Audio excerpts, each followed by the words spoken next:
Valeria Henrietta Benson Carr Tanaka. Valeria, a name given by her older sister. Henrietta, a name given after a favorite aunt. Benson, surname of her father William. Carr, her first husband's name. Tanaka, name of her beloved late husband Joe. Born in 1924 in Memphis, Tennessee, Valeria and her family moved after just 3 months to St. Louis, Missouri. She arrived with sister Pearl and brothers Harold and William. Father William and mother Ada, ages 61 and 45.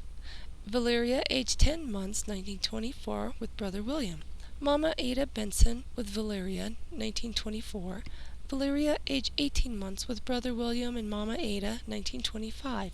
With her dog Pal, age 3, 1927. Valeria, age 5, circa 1931. They grew up a few miles from downtown St. Louis in a small community called the Ville. Later it became nationally known as the cradle of black culture and intellect in St. Louis just after the turn of the century. In this picture of the 1937 Simmons Elementary School graduating class, we see Valeria at age 13. She graduated from Sumner High School, the first black high school west of the Mississippi, in 1941.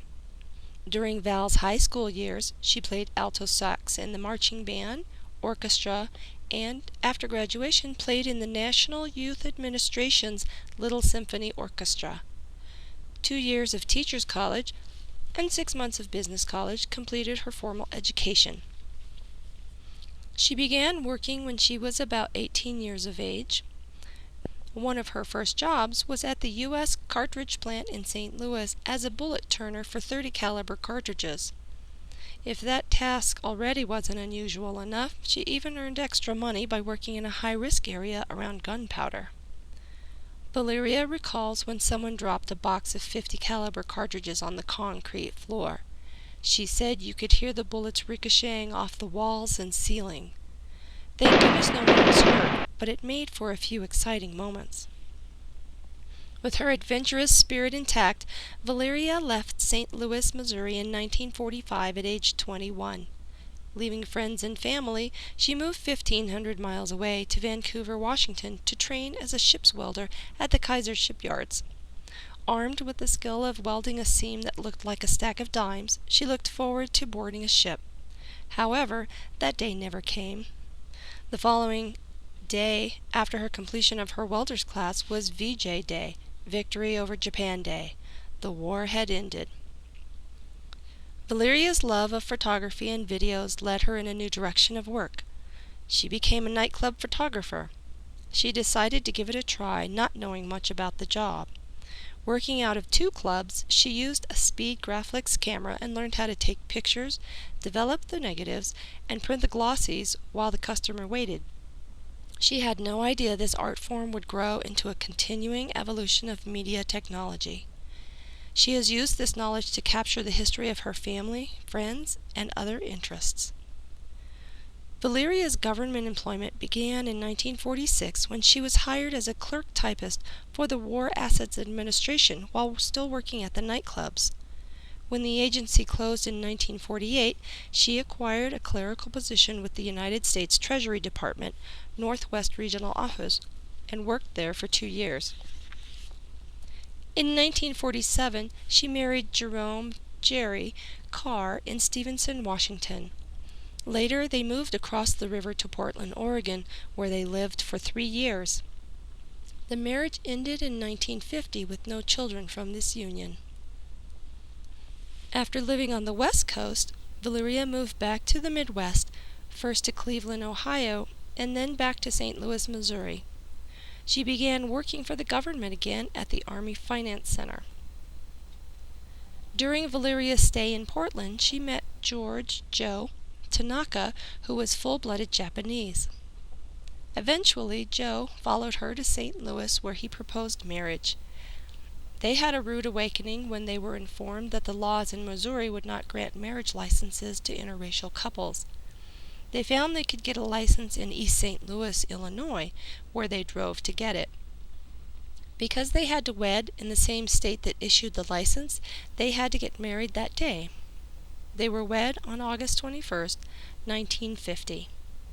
Her mother's plans for a wedding in the church next door were not to be realized. Her marriage included an immediate bonus by way of having two Japanese stepdaughters, Kathy and Nancy, who at the time lived with their mother in Portland. The daughters are now both grandparents, which makes Val a great-grandma. The Army moved their finance office to Indianapolis, Indiana, and a separate Air Force finance office was established in Denver, Colorado. Joe and Val had the option of moving with either facility. They elected Denver mainly because they would be close to ski areas. You see, Joe already knew how to ski, and Val had just learned to ski at Mount Hood outside of Portland. In 1949, skiing was in its infancy in the United States. There were small numbers of skiers in the general population, and just a few African American skiers amongst them. Val's dynamic personality and magnetic charm seemed to always attract interesting people. During her time in Portland, a journalist from Ebony magazine interviewed her and published pictures of her in the first article written about Negro skiers in America. In 2002, Val was asked by Rocky Mountain PBS producer Lisa Aiken to appear in her award-winning documentary, Ski, A Century of Colorado Skiing. Lisa used many of Val's color slides, pictures, and old movies showing black skiers. This documentary won several awards and is one of their premier selections during PBS fundraising.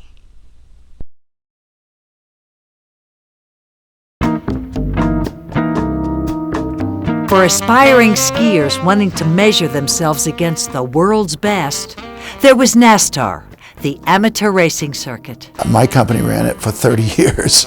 We had over 200 ski areas, and we had over 300,000 people a year competing in it. I still think I'm the only woman in the club who has 2 gold NASTAR medals for slalom.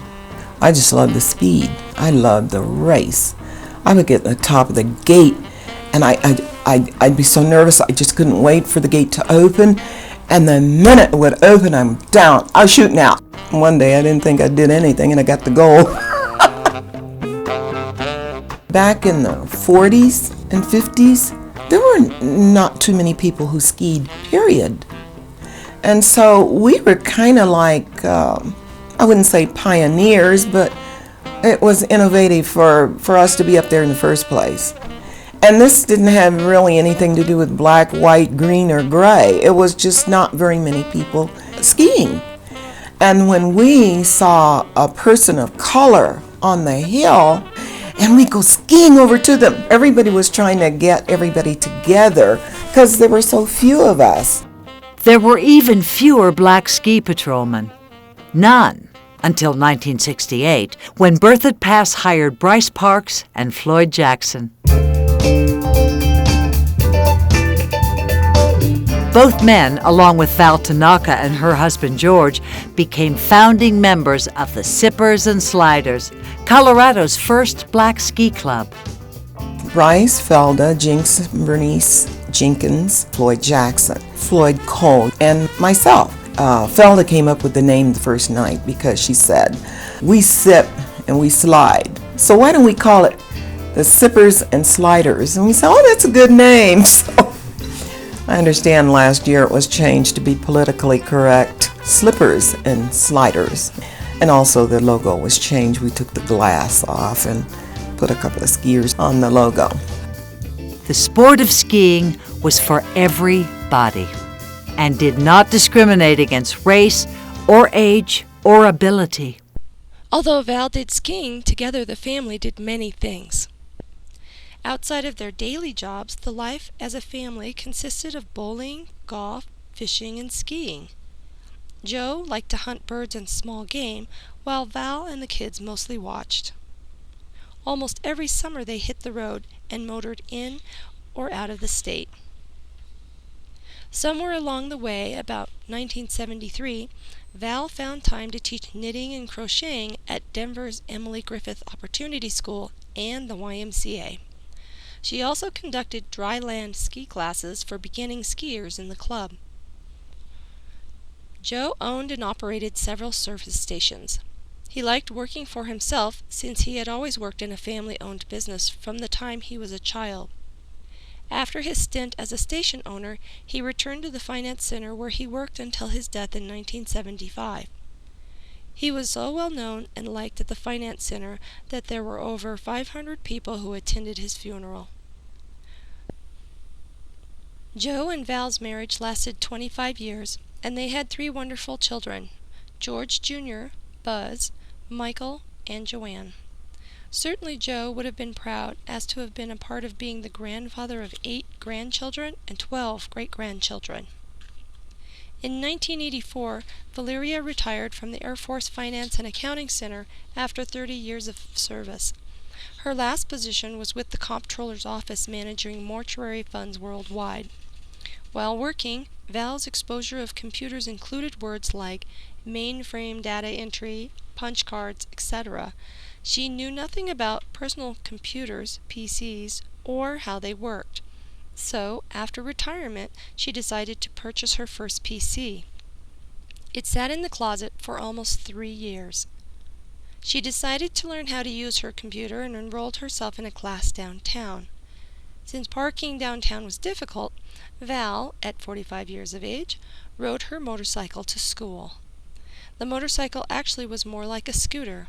She had purchased it a couple of years earlier along with her camper van to go fishing and tailgating at the Denver Bronco football games.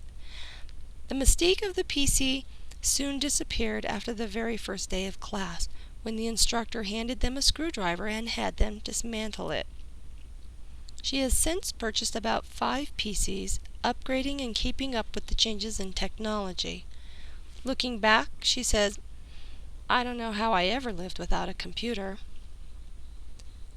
Val and Joanne visited Europe for 2 months in 1986. They stayed with friends in the Netherlands and visited London, Belgium, Austria, Germany, France, Switzerland, and Italy. Traveling by Ural and residing in youth hostels, they shared a wonderful experience and were excellent travel companions. During her life, Val has been fortunate enough to have traveled to Hawaii, Mexico, Canada, Europe, and cruises to Alaska and the Caribbean. She has also skied all over the world, including Banff in Canada, Austria in Europe, and most ski areas in the United States. Interest in researching her family's genealogy motivated Val to become one of the founding members of the Black Genealogy Search Group of Denver in 1982. She began publishing the organization's newsletter Black Tracks and, for 9 years, served as editor. During her tenure, the Black Tracks newsletter earned top international honors in 5 categories. She has been publishing an annual family newsletter in color, which has grown from 2 pages in 1996 to gigantic proportions of 32 pages last year. Val has now immersed herself in transferring all her videotapes into DVD movies with titles and music.